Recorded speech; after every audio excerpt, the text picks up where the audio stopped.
my understanding of seasoning is that that's a lender specific requirement. But none of the lenders I've talked to have told me that they have a seasoning. And even in the burr that I just got out of, I refinanced in 4 months with Drew's money.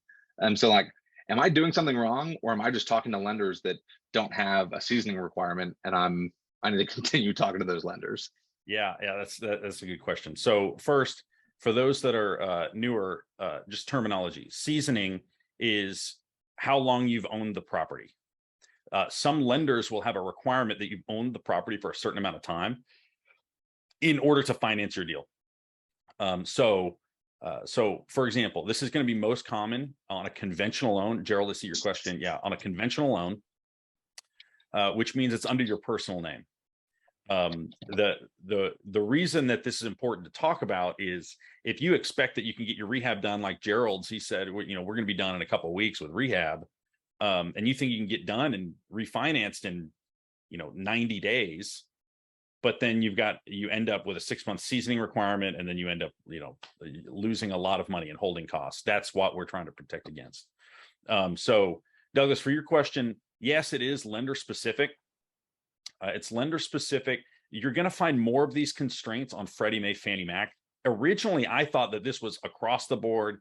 It was a requirement from the federal government. So Freddie Mae, Fannie Mac are lenders that are not government entities, but they're governmentally insured.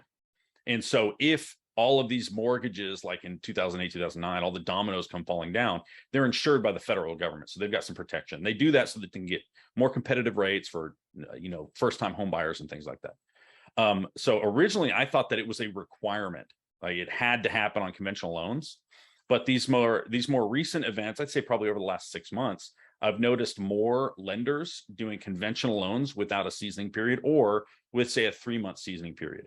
So if seasoning is important to you, and you want to be guaranteed to be able to get a loan on your exit strategy, use your LLC or a DSCR product, or be 100% sure that you have a conventional exit strategy. So for you, it doesn't mean that you're definitely not doing anything wrong. And if you've already gone through the close process and they've guaranteed you a 30-year fixed rate at, I think you said 5.5%, right? Whether they, maybe the loan originator missed something, but it's done now, right? So you're not doing anything wrong, because that, that those terms are really good.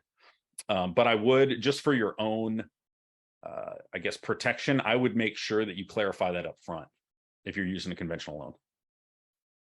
Okay. So that gives me comfort. I've been running my burrs with 6 months of holding. So